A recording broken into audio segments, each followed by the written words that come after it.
দেখো এখানে একটা অঙ্ক আছে। প্রশ্নে বলা আছে একটি দ্রব্যের উপর লাভ ও বিক্রয় মূল্যর অনুপাত 1:5 হলে দ্রব্যটির বিক্রয় মূল্য ও ক্রয় মূল্যের অনুপাত কত?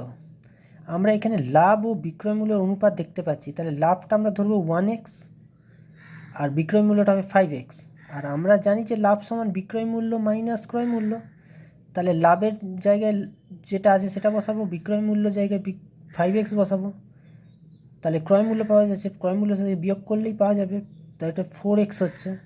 তাহলে ক্রয় মূল্য হচ্ছে 4x, তাহলে বিক্রয় মূল্য হচ্ছে 5x আর ক্রয় মূল্য হচ্ছে 4x, তার মানে এটা অনুপাত করলে হবে 5:4, x কেটে যাবে। এটাই হলো এর অ্যান্সার। ভিডিওটি লাইক ও শেয়ার করবে, চ্যানেলটিকে সাবস্ক্রাইব করবে। Thank you.